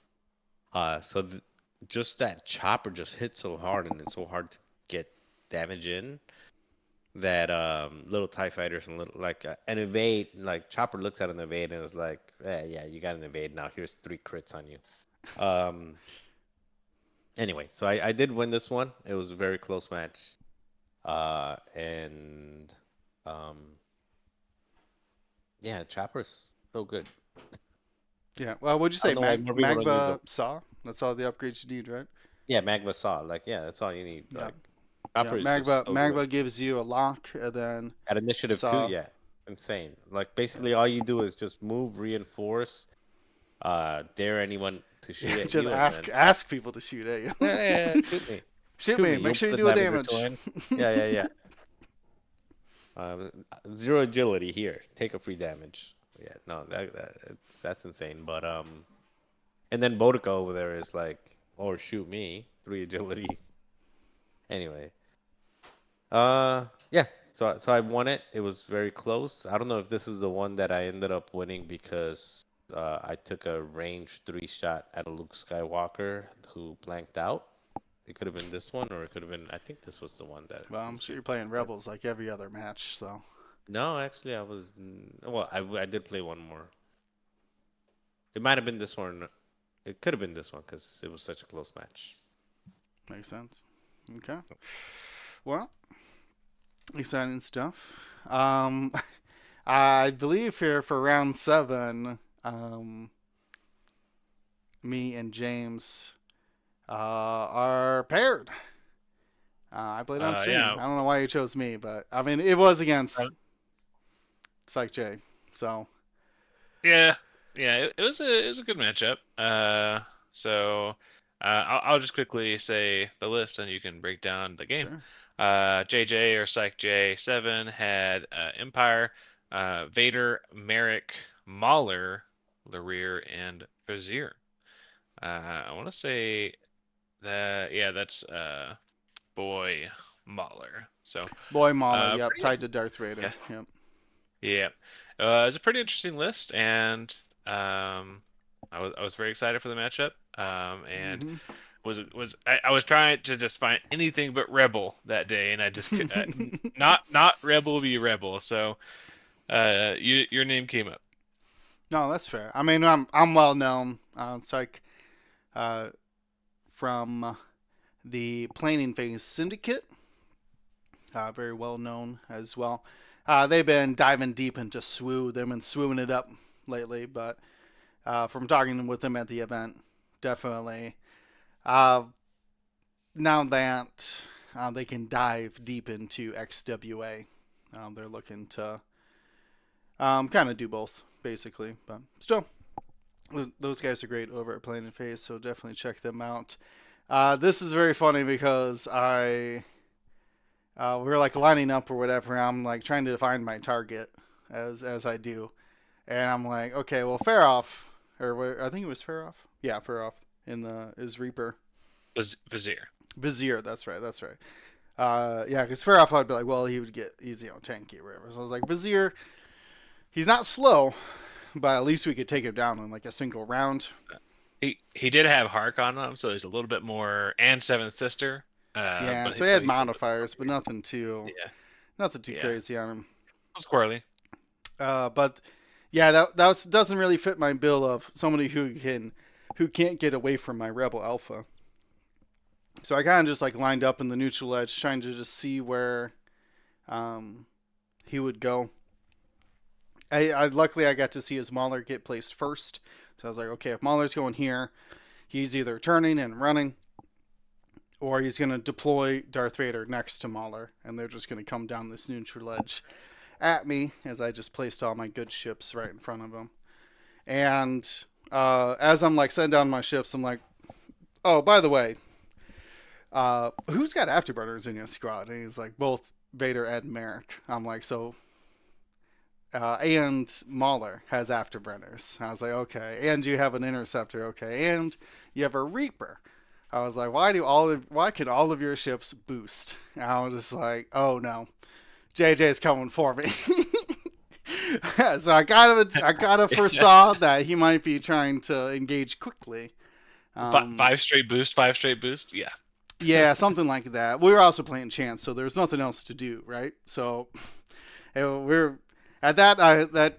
I'm glad I clocked that like right as I was like deploying my ships, and it let me be a little bit more conscious of the first round engagement, and be, like I said, a little bit more aware about it. And yeah, I had a great opening round. My Gina took like a shield or something. I don't think we did much damage at long range. You know, I shot like a torp and a proton torpedo, or a proton cannon. But Wedge's APT. Wedge was like the all-star, I think, in that game. He was just cleaning up APT to knock ships off the board. And but yeah, that one you don't got to wait around for us toilet bowling. We get right into the action. Frazzled James and Andrew because we were like shooting almost immediately. So very fun. Definitely check that out. Yeah, I was like halfway through one of the players' lists, and it was like dice are being rolled. Cool. Oh no, yeah, we were deployed, ready to go. Yeah, like, we're gonna talk about the objective here, a chance engagement, and they're not lining up for chance. Okay. Yeah, we're not lining up on the neutral edge. Yeah, you see, you can imagine. But yeah, had some great plays in that one, and ended up pulling out the victory for me, which put me at 6-1. Everyone been talking all Saturday. They had to go 7-1-1. They needed 22 points. This was the rumor going around. It's not what it ended up being, but so I thought, 6-1, get a win and a friendly opponent to ID, and we can go into the cut. So I was like riding high. After that, we were like went to lunch, had an amazing time, but yeah, I was very excited for the rest of the day. Marcel, what about you? How'd your round 7 go? I was on the opposite end of the spectrum because I was 3-1-1. Barely squeaked my round 6, and then this round 7, I played against Brad Piff, who's flying another of my favorite lists I hate, which is 3 Arc 170s. It was Oddball, Wolf, and Jag. Then he had Slider, Matchstick, and Boost, which is exactly what my list wants to see. I'm used to my camera being over there, and I keep looking over there. But my camera's over here now. Yeah. So anyway, I terrible list and terrible result. And the reason I say terrible result is because we ended up tying 19-19. It's like a real draw, not an intentional draw. But where we were both 3-1-1 on. Well, I guess going into this match, we were both 4-1-1. Mm-hmm. So this essentially turned into like a double loss for the both of us because we were in a win out. You were looking for that 7-1-2, just like everybody else. So, but it didn't help you progress to 7-1-2. It didn't help either of us progress. Right. And early on, he was ahead, and I mean, I maybe you are, maybe you're not, but you guys might be familiar with my MO, which is like when I get down early, we call it Marcelling. You got Marcelled. Yeah. Yeah. Yeah. Yeah, so we use this term in other games too. Yeah. I'm gonna bring it up here later on that I got Marcelled by somebody in one of my games. So this was one of those situations where he got up by a lot very early. And there was like it was a very one-sided match. Then by the end of the game, it was a 19-19. Had there been another round, I would have won without even thinking about my moves because this was chance engagement, right? Mm-hmm. All his ships were trying to chase mine, so they were all outside of the center and had no ability to like get back into the center. So one more round I win. But yeah, this was one of those games where like round 3, I'm like, oh, this game sucks. Okay, I guess I get to go home early. I don't mind. I'm gonna drive home, and I start my Yeah, there's my not any chance for me to come back. So yeah. Yeah, I you start got my this wool. one. have fun. It's And I Yeah, even I if start I my rolled I, really I guess good. I just missed this Yeah. shot. Whatever. It doesn't matter. yeah. So I started my wool with me, and then by the end of the game, he was like, "Oh crap, I gotta figure out how not to lose this one." Uh, but yeah, I guess we both ended up losing because we got a draw, so we both lost. And I felt terrible because he asked me like, "Do you want to roll it off?" And I was like, "Nah, let's just take the draw." By the way, again, I'm not gonna get disqualified now. That's not allowed. You weren't supposed to do that. But he's like, "Do you want to roll it off?" And I was like, "Nah, let's just play it off." He ended up placing 17th. So uh, he missed it by one. So I felt bad, yeah, because he was like right on the cusp. That this draw just took him like right under it. But I also don't feel so bad because I did not want to play another Republic list in the cut. So I guess I kind of feel bad, but not really. All right, so you were the Republic gatekeeper. It seems like you were just knocking everybody out of the top 16. Yeah, they suck. Okay. All right. Let's go on to the streamed round 8 game. This was Scott Hepler versus Liam Lee. Scott was flying Han, Luke, Wedge, Keo, Sabine. And Liam was doing the Wedge, Luke, Gina, Ahsoka, Sabine. So I think pretty similar to your list, right, Will? Yeah. Liam turned me on to Yep. the custom Gina. Gotcha. After And, and Ahsoka. well, Ahsoka. And he I took mean, vector. And he took vector cannons. So like, mad respect. did we fly the same list then? Wedge Luke? He had height. Yeah, Wedge Luke, heightened and Magpulse on Ahsoka. No. Gotta get That's it. right. That's right. We were disagreeing adamantly about Ahsoka loadouts, but, which is good. So- I will say this much: as much as people thought, Ahsoka going down to 4 points, being like an auto include, very good. Did not show up in every list, and I feel like a lot of people were bringing different loadouts. Heightened perception. I went brilliant evasion. Most people go in instinctive aim, and then same thing: choice of missile, concussion, and mag pulse. Whether you turret or whether you don't turret.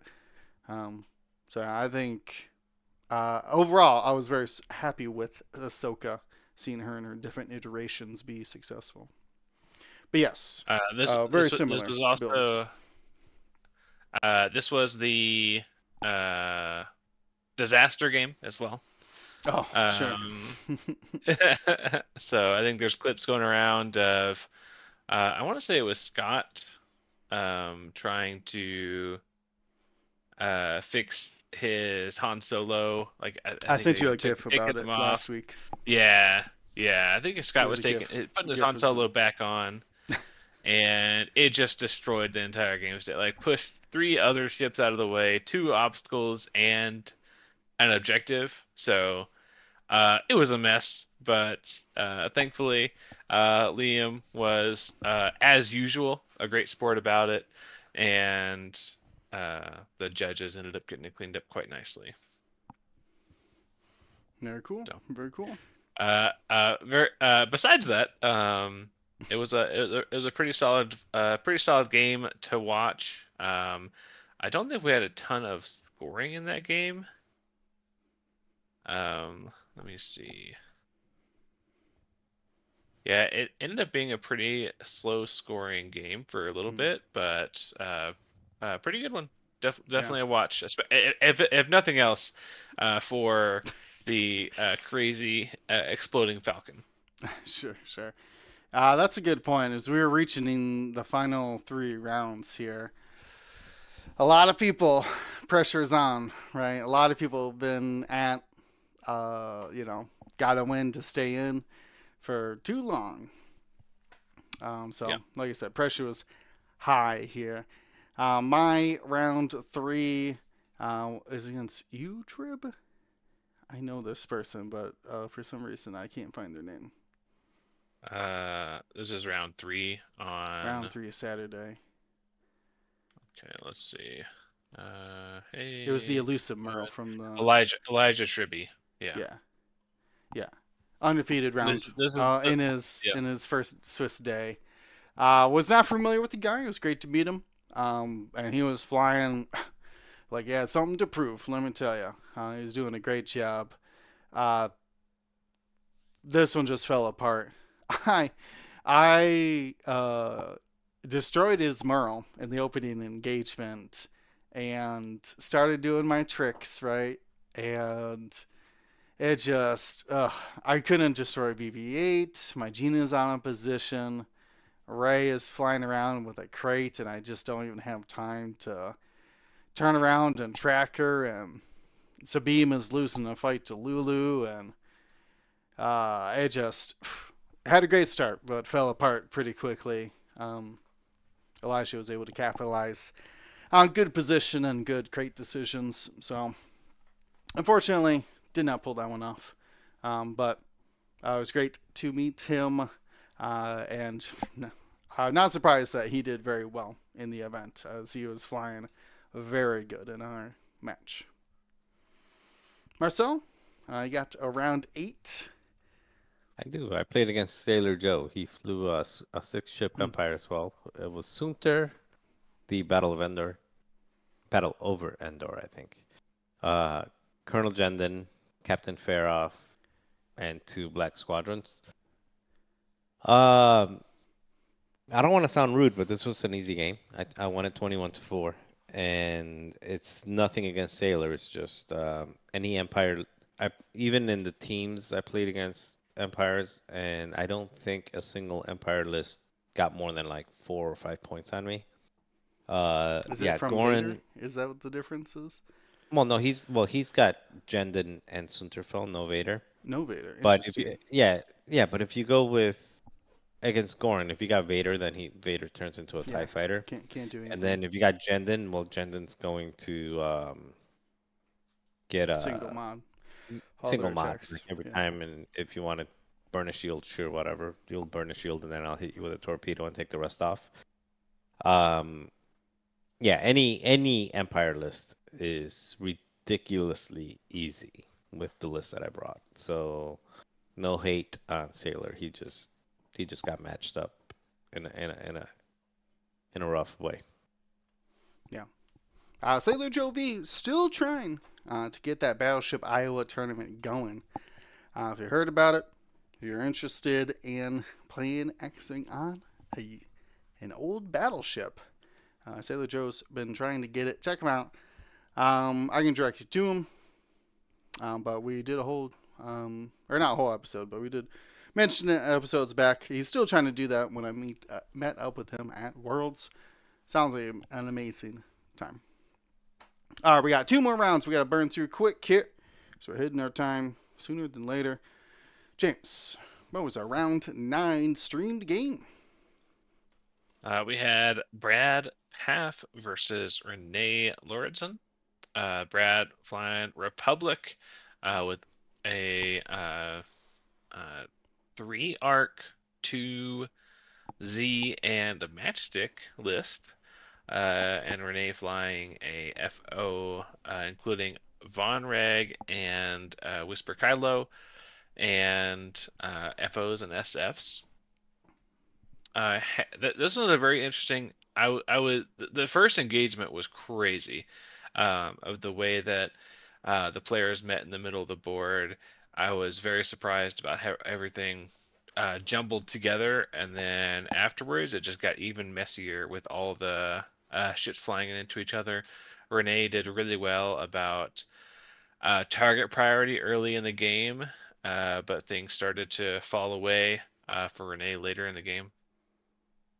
But definitely a good one to check out. Renee had an incredible opening that I thought was going to set him up for the rest of the game.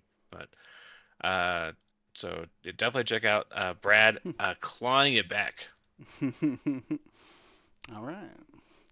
My round 9.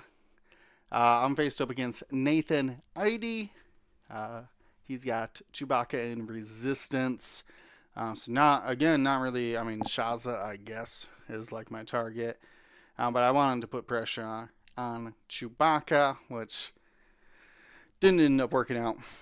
Again, though, amazing first start. Ahsoka solos Jaeger, while everybody else is distracted. But Nathan Idy, masterful play with his Chewbacca and his X-wings, and just decimated me in, I believe this was Assault. Yeah, that Chewbacca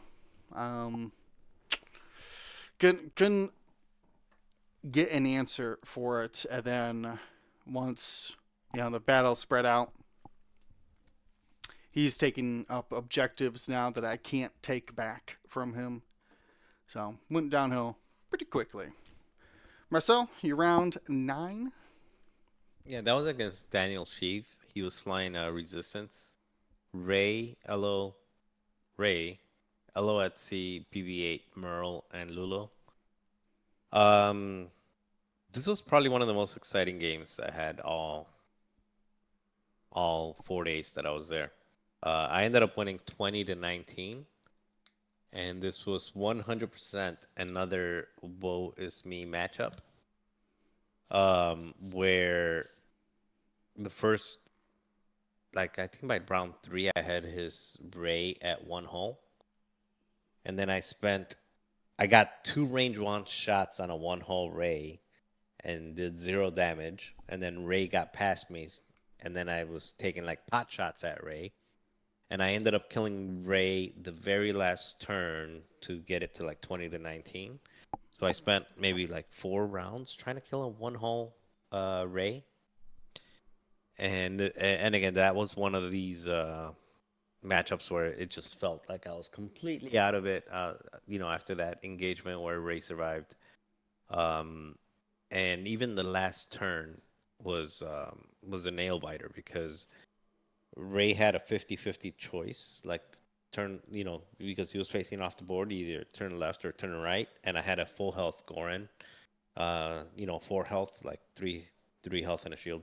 Gorin basically pointing at him. And if he goes left, he wins, because I also had to make that same 50, and I'm moving early, so I had to make that same 50% choice. Do I go left, do I go right? And I ended up choosing the correct direction, and killed Ray and won the match. But very exciting match. Very exciting match. That last 50-50, those are insane. When you get one of those situations. Oh, that's X-Wing, though, man. That's the best part about X-Wing. Is neither one of us have any idea what's going to happen here. All he needed to do was go the opposite direction that I was going, because that was the only thing that was deciding the game. If my Gorin was pointing at Ray, I would probably win. If my Gorin was not pointing at Ray, I would lose. All right. Classic X-Wing match. Come down to the wire there. All right, James, our last round of Swiss for the stream. We had Paul Heaver flying Rebel, Finn Rao, Wedge, Luke, Keo, Sabine, and Fawn Longalon flying Finn Rao, Luke, Bodica, Keo, and Hull. So flying similar but not quite versions of Rebels, and ended up being not quite a mirror match, but pretty lots of Fawn's Finn and Paul's Finn, and then now Paul's Luke is shooting, I think. So so it ended up being Do they a both little have bit swarm of a mistake. tactics? Is that on their squads? Yeah, they both have swarm tactics on their Finn. So it was just who's shooting? I don't know. We'll figure it out when damage gets put down. So because there were a lot of I'll swarm up him, but I'll actually shoot with Finn first. And I was like, Sure. okay, all right, sure. But yeah, it ended up being a really good game, and I want to say it was one of those that came down to the last turn. So definitely, and then of course, Fawn, as we talked about earlier, goes on to be a finalist. Yeah, that wasn't a bubble match. Both those guys made cut, right? Yep. All right. I assume the bubble match at the end of Saturday was going to be real hard to get. I forget what panic state you were in at the time. It was a panic state for sure. Yeah. Was that? I think that's what I remember. It was like someone's got to play on stream, and everyone's. And everyone was saying no too. That was the problem. It wasn't IDs. It was no's on Saturday. It was no's. Yeah. I think I went down up and down like row 2 and row 3, and every single person said no. I think I told you no once. Everyone was saying no. Especially that round 10, I believe. That round 10. I think it was round 9. I think I told you. I think round 10, I probably got like 10 or 12 no's before I found that makes a sense. yes. So you started on just like table 5 and started just you want to play, you want to play, you want to play. I hate stream dice. Like I need my like my bag of dice. Ziploc bag. Yeah, like I need my Ziploc bag. That's my happy place. Like that's me, Happy Gilmore. Like the short person running around and like that's all me right there. No Ziploc bag, no happy place. So, all right. Yeah. My round 10. Remember I was saying that someone Marcelled me? This was Doug. Doug Howe. I've known him for a long time. He's on our Team USA. We were hanging out in between matches as well. We were obviously seeing a good friend of yours across the table, and one of us will get into the cut. Is what our math ended up being. That we're both sitting at 6-1, 6 wins, no ties. But we did the math, and because everybody ID'd so much, only someone with 7 wins was going to make it into the cut. Hopefully. So we knew the pressure was on the line, and we go up and we make our opening engagement moves and stuff, and Doug hard threes his hard threes his Sunfac right into one of his vultures and rolls the damage, and he's sitting inside of Wedge's bullseye as well, and inside of Luke's arc for a proton torpedo, instinctive aimed. And I was like, oh, wow. And Doug is just, shook from that miscalculation in round 2 of this very important game. Sunfac survived, and the next round, I win road, so my wedge has to move first. Doug expertly gets Sunfac into a position to capitalize on the tractor, gets enough shots on wedge, and destroys him. So I trade like 2 vultures for wedge, and Sunfac continued to just dismantle me from the back line. I just did not have an answer for him. With wedge taken out, Luke was out of position. Gina was trying to fight Dirge and losing. So it all kind of went sideways for me. After what I thought was my chance, like I said, Doug very much recognized his mistake and was very sad about it, and almost threw in the game right then and there, until I didn't do damage from my Luke and my wedge. So it was what eventually got me was Doug's Discord missiles. He had 3 vultures with Discord missiles, and my rebels hate barrel rolling these Discord missiles off. Either they can't do it very well, or I'm too busy trying to... I'm pretty sure we were picking up boxes as well. Was that the last scenario? No, it was scrambled. That's what it was. I couldn't barrel roll as I kept trying to hit the button, but Dirge, every time I would hit the button with one of my I5s, Dirge would just come up and hit it back anyways. So it was, again, another great opening that went sideways for me. Ended up being then 6-4. Very proud of that, to be honest with you, as I haven't got much chance to play in grand tournaments this season. So to come in with an untested list, I had not put Ahsoka on the board with Gina and these two X-Wings. But I've been flying Wedge and Luke, for years now. So that's pretty standard for me. But yeah. Lost to Doug. Doug moves on. Got into that top 16. I pretty much was just handing people top 16 all day. And even Psych. Psych ended up a spot more than me in rankings. So played a lot of good players. And I think Joel. Joel's like 1 or 2 after me or something like that. We're all very close in those 16 to 20 range. But yeah, played a lot of good players. Had a bunch of fun. Marcel, your last round of Swiss.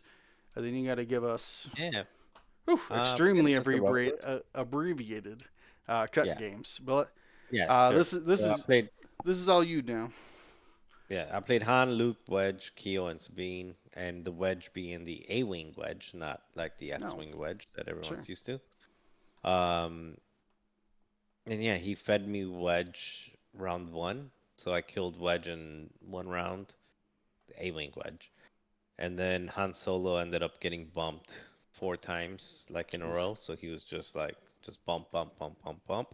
And my Goran was able to keep my bomber alive on 1 hull with like throwing the evades and doing all the fun stuff for like 3 rounds, which meant just ion for the rest of the list. Well, not ion, 2 ions, but it basically stops you 3 turns. Mm-hmm. Yeah, it was just, I won 12 to 17, but it was, I don't think it was ever really in question. It was just, again, my list tends to do well if your name is not Fawn against Rebels. Makes sense. All right. Very few games left to cover here. James. Let's talk about then the top 16 match. The first one of the day, chance engagement, and Battle of the Titans here. We had Doug Howe versus Duncan Howard. This is number 1 seed Duncan Howard versus 16 seed Doug Howe. And just what a... These are classic swarm on explosive. aces, by the way. Yeah. This is Doug's Vultures, 4 Vultures versus Duncan Howard's triple ace support. Yeah, Vader.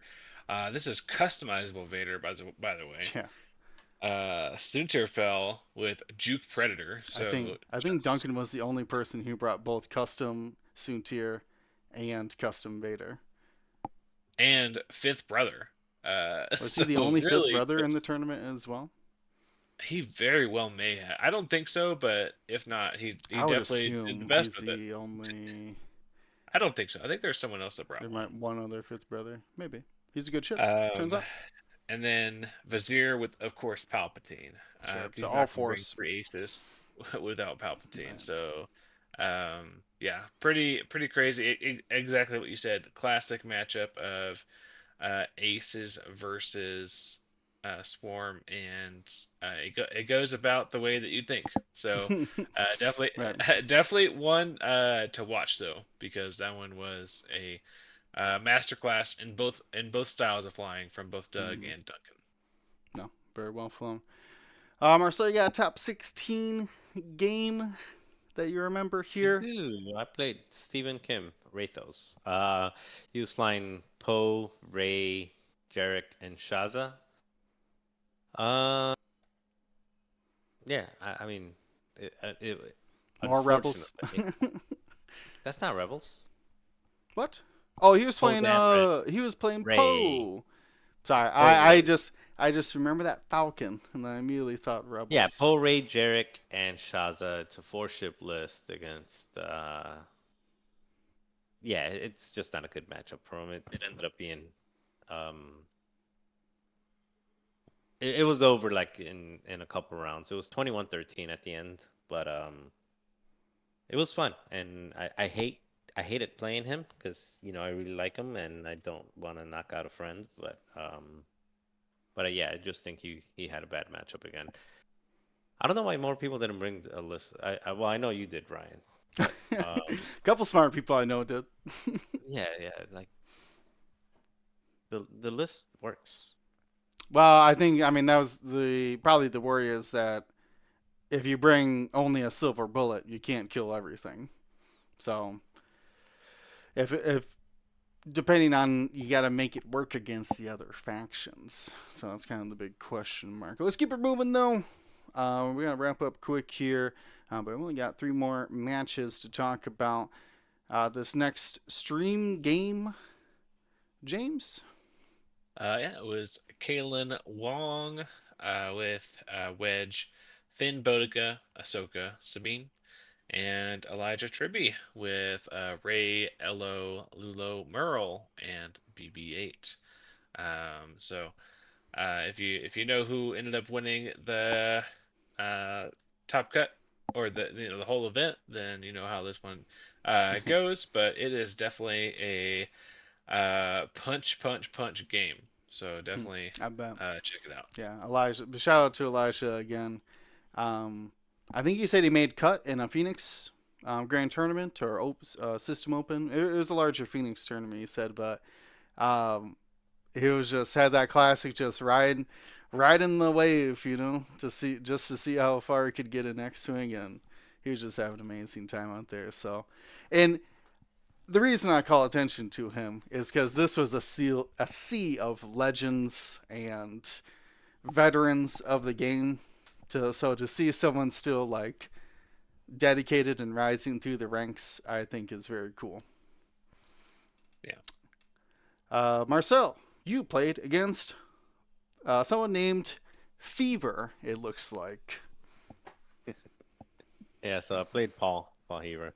Yeah, he had Fen Rao, Wedge, Luke, Theo, Sabine, like rebels everywhere. I ended up winning this one 20-10. Paul got a bad variance on the first round of engagement, and I believe my list already has a natural advantage against most rebels.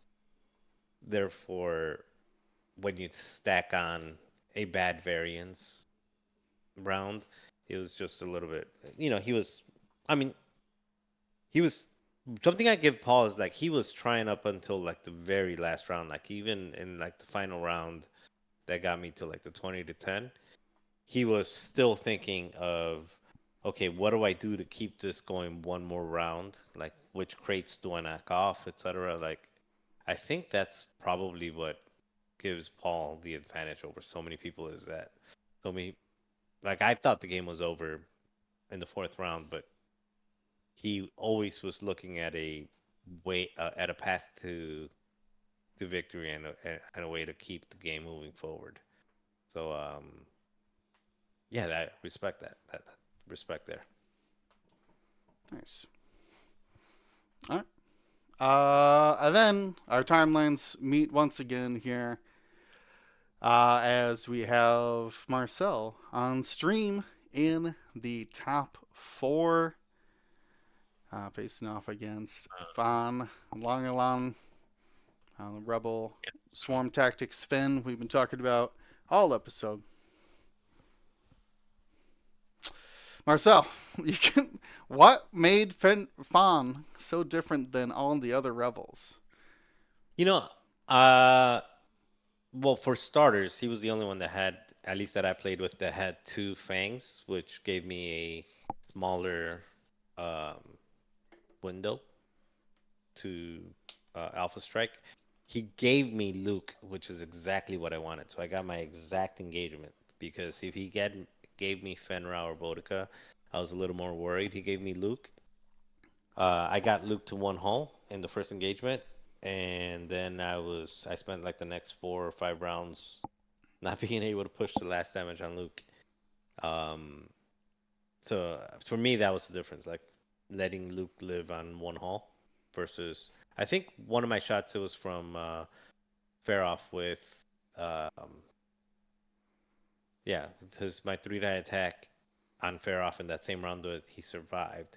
I chose not to take the damage from Ruthless, Mm-hmm. and that ultimately was the difference. If I had taken that 1 damage on one of my TIE fighters for Ruthless, he would have died, and I think this game would have been one-sided the other way. So it was one of those. I needed to kill him. I had a choice to make, and the choice was to take that Ruthless, and I didn't. One thing I do got to say about this game, I enjoyed this game. I enjoyed playing against Fine. I actually had zero pressure or zero stress playing in the top 4. Like it was just comfortable. However, the judges were honest. I don't know if you guys can tell on stream, like about Yeah. slow play. I didn't know how much you And- wanted to talk about this, but Yeah, no, I was really annoyed, and so was he, because we're like, okay, who was slow playing? Am I slow playing, or was he slow playing? Because we both were playing at the same pace. right. And we finished about 15 minutes before the other table. So we were, like, we still finished before the other table. And I get they wanted to get out at a certain time, like they had a Right. schedule to keep. But I do think that impacted, if not the result, it impacted the quality of the game, like my enjoyment of the game. To the point where me and Fawn walked off to the side and like, what are these people talking about? Because we started talking about it like, am I playing slow? And I asked him like, am I playing slow? He's like, no. And he asked me like, am I playing slow? I was like, no. Like we're both playing at the exact same pace. Can I, if And I could additionally, enter, our ships were bumping, and the judges were like moving our ships like 50% of the time. So anyway, go ahead, please do. my interjection was exactly that. That yes, your turns were taking a long time, but there was reasons for it. You know, the ion bomb that hit like 6 ships, and then you all had to one bank into each other or whatever that was a mess. I think from our perspective of that was the judges simply didn't know enough about the game to say which one of you could be impeding the other with slow play. So that's why it was more of a general. I don't. Yeah. We definitely didn't say this on stream, but I guess we can talk about it No, now. like I maybe you guys don't even know because I don't know how hot the mics were. Oh, I heard. But We heard. they came to us twice.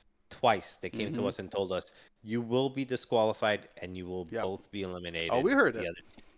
So Yeah. they told us on both times that we would both be disqualified. So they Both. didn't say like, oh, one person is playing slow, No. the other person is not. We were both threatened with disqualification twice. True. And To be we were fair, both like, what? Why? to be fair, they were telling you this in like round 4 of that game, and there was a chance that you guys might not even see round 6. Granted, we all saw what was happening in that game, but yeah, that's interesting to hear from your perspective because that's the impression we got. Both, That we the were Chris's both were mad super and annoyed. wanted that game to. Did not want to see both top 4 games only get to barely round 5. So, But if we do, that's the pace of the game. If one person is not causing it Sure. and we're both playing at the same pace, trust me, then I've the used game that ends at 12 exact to rule. 10, then the game ends 12 to 10. It's Sure. not like the game's going to go beyond that hour 30. I mean, The game's still going to I end agree. when the game ends. So, again, I love the game. I thought it was funny that, Luke survived and that basically swung the game for the most part one way to the other. Enjoyable game.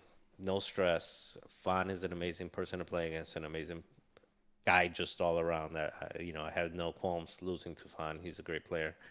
But the whole time pressure, and you will both be disqualified over and over and over again. And when I asked him, like, okay, I asked, I forgot which one of the judges. I asked one of the judges, like, okay, which one of us is playing slow? Like, what can we do to be faster? He's like, I'll tell you after the match. Well, what? I'm telling you, what do we need to do to be faster? And he says, I'll tell you after the match. Like, that doesn't do anything. It was super annoying. I see both positions, that players set the pace of play, but also at the same time, it's the responsibility of both players to find a resolution to the game. So I understand the different philosophy. To be fair, though, it's his job. The judges should have bumped early enough because they were the ones that were moving. yeah. But judge faster next time, okay, buddies? Okay, guys, judge faster. Luckily, though, amidst some of that controversy that we did not mention on stream, by the way, both games had a complete resolution. So it all ended up working out. Yes, it was my second 20-0 loss because I conceded that one. I think he was like at 19 or something. It was like 19-14. Yeah, he was like it was like 19-13, 19-14, but I conceded. Yeah, he had an easy win. We looked at it as well and was like, there's no way Marcel can stop him from winning. So and then we saw your handshake. So makes sense. It was 19-11, and then all he needed to do was like stand on one box. So yeah. And I think you had more boxes. It's scramble. It's scramble. Yeah. Yeah. And no way. Yeah. Nothing you could do about that. Finral presses the button and wins the game. So, no, it makes sense. So that ends Marcel's run. Obviously, Marcel, we're very proud of you.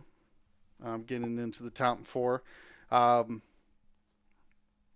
So, amazing work. Yeah, amazing run. Yeah. Yeah. But Ryan, it could have easily just been you. So I would not feel too bad about it. You is kind of the what do I want to say? What makes tournaments exciting, because we could all be, on 100% of our game, but matchups, dice, that's the exciting part that we come to find out. What's up? I said one of us started 6-1. Like, you never know. Yeah. Like, I was 6-1 at some point. I could have gone all the way. You never proceeded to go like 1-4 after that. Yeah, we're like, all right, rest of you guys can go in the cut, I guess. Don't leave me behind, I guess. That was so miserable. Like, even as like a bystander, like a friend of yours, like, oh, like all he needs to do is win one more game. Okay, cool. So like, are you gonna get one of these eventually? Like, you had like 3 chances at it, and I was like, man, no, that's okay. To be fair, I don't think I beat Duncan in the top 16 if I would have taken Doug's spot. So we gotta rewind the timeline even farther back than that round. So yeah, hard to say. But anyways, we got to get out of here though. We're way past our time. Obviously, we had an amazing time. We're gonna be talking more about Worlds. More about XWA. Give Cam. I mean, not Cam. We're gonna talk his flowers. Yeah. We already congratulated Kalen. He that was our last streamed game. Kalen versus Fawn. Kalen pulls off the Virtue Becomes World Championship. We're gonna talk a lot about that game because I think it does have some interesting talking points, but. Like I said, we got to go for today. We'll talk more about Worlds and what's XWA's doing, all those juicy things next time. Same gold channel, same gold podcast. Stay safe, space smart. Run the outro. Well, I'm sure you already have it set up and are ready to go with it. So it should be easy for you to just switch over to that. So stay safe, stay smart. Gold Squadron out. Thank you to ISO, Danko, Baffle, Trojan, Prophet, Shadow, Tycho, Spice, Raider, Lancer, Fallen, Row 6, 626, Chief, and J List, our Grand Admiral patrons. And all of our Gold Squadron patrons and community members, thank you for your support. Gold Squadron out.